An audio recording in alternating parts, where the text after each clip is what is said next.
If you look inside this shrine, you can see a rock sticking out in the center of the wall. This is a sacred body of worship. The villagers have built a raised floor-style shrine attached to the rock. And do you see a desk in front of the rock that stretches out? There's a very low table, right? I know it's kind of hard to see because it's in the shadow of Ashitaka. In other words, the wise woman who serves gods always sits facing this rock. Therefore, it is clear that this rock is a sacred body of worship. At the end of the scene, Ashitaka cuts off his top knot. Even then, Ashitaka puts the top knot on top of this desk after cutting it off, bows and leaves. So it's clear that it's a sacred object. And this is important because the village enshrining a rock means that a megalithic civilization still remains there. In fact, something that looks like Stonehenge was found in Aomori, so we know that Ashitaka's village is far back in Tohoku region today. And there are people who disobeyed Yamato imperial court. The time when Japanese people enshrined huge rocks was long before the introduction of Buddhism to Japan. Like in Buddhism, it is considered evil in Jomon world to worship something man-made, or people themselves, or wise people who finished religious training. The world view of Jomon people is like, what's really amazing is in nature, so what the hell are you doing worshipping mere humans? Or why appreciate things that only humans made? But Jomon people were kind of strange, because while they said that, they also made those super cool looking earthenware. Anyway, so they worship megaliths as their divine symbol. And you can see a piece of Jomon pottery in the back of the room too. The fact that there is a piece of Jomon pottery here is a more obvious evidence than talking about megalithic culture that these people are the survivors of Jomon people. From the 1980s to 1990s, when Princess Mononoke was made, there was a controversial theory among the Japanese archaeological community that Ainu or Emishi clan who lived in Tohoku region were the survivors of Jomon people. I'm not sure about this theory, and it no longer seems mainstream, but Miyazaki makes the movie solely based on this theory. So, please think that Princess Mononoke is a story about Jomon people. Now when Ashitaka is told to show the wound on his arm and takes off the bandage, this is how the wound looks like. In a cut that shows his arm with scars, you can also see Jomon pottery drawn in the background in the obvious way. By showing the Jomon pottery, Miyazaki is saying they're Jomon people, okay? But there's one more function to this. The winding scar on Ashitaka's arm, the pattern of Jomon pottery, and the snaky stuff crawling all over the Tatari god's body all look alike. And Deidarabachi, or the Night Walker, who comes out in the climax, also has this Jomon patterns wriggling inside its body. If you see the character reference, it says, the Night Walker looks like the night sky is walking. It also resembles a walking Jomon pottery. What I'm trying to say is that we unconsciously see Ashitaka's cursed arm and think it's making him suffer or he's gonna die soon because of it. But the pattern of the scar that we see with the pottery is actually the signature of Jomon gods.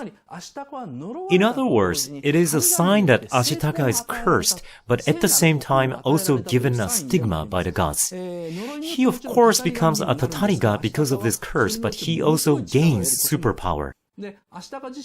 After receiving this bruise, the wise woman starts calling Ashitaka Ashitaka Hiko. This Hiko is the honorific title given to an ancient prince. The wise woman is the religious leader of this country, in short, so she acknowledged that Ashitaka Hiko is the one who will be the future leader of this country.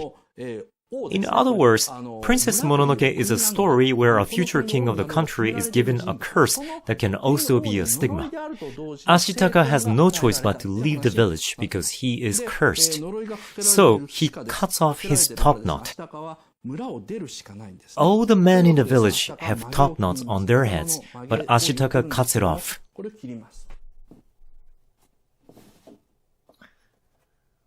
By the way, I'm just assuming that, of course, everybody has already watched Princess Mononoke many times. That's okay, right? Okay, so here, it's a scene where Ashitaka cuts off his top knot, but do you see how he's using a tiny sword? The sword is probably made of the only iron available in the country.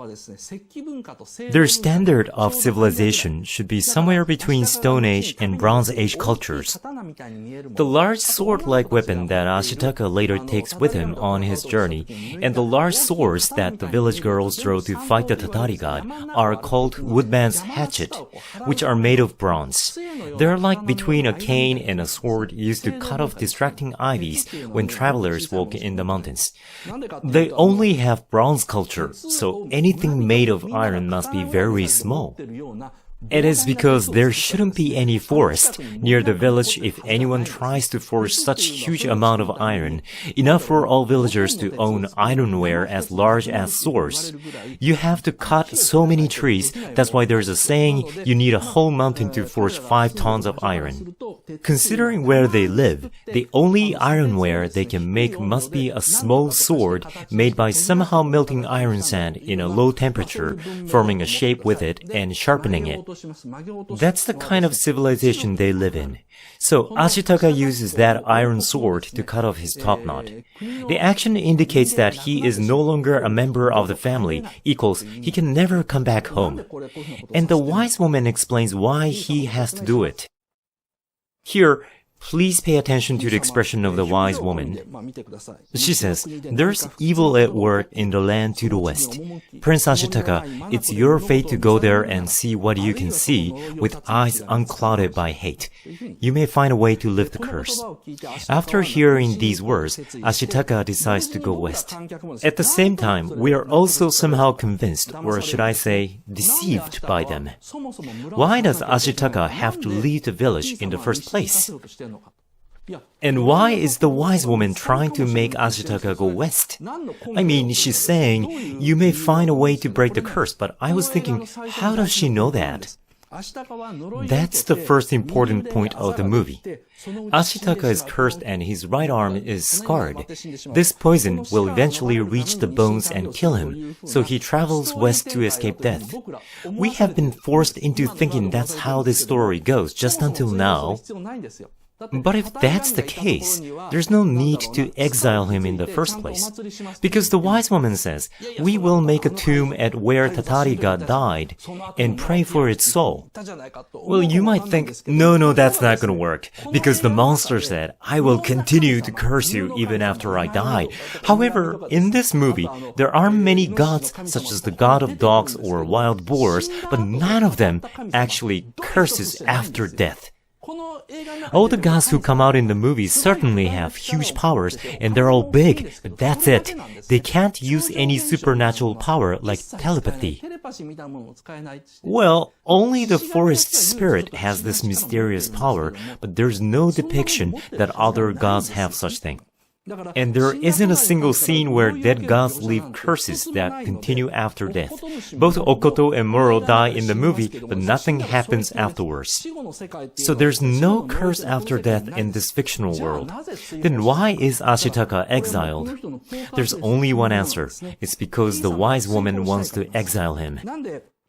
The reason why the wise woman talks to Ashitaka about the curse in such a poker face is because she's acting. Neither the villagers nor Ashitaka notice it, but there is an unspoken intention only in her mind.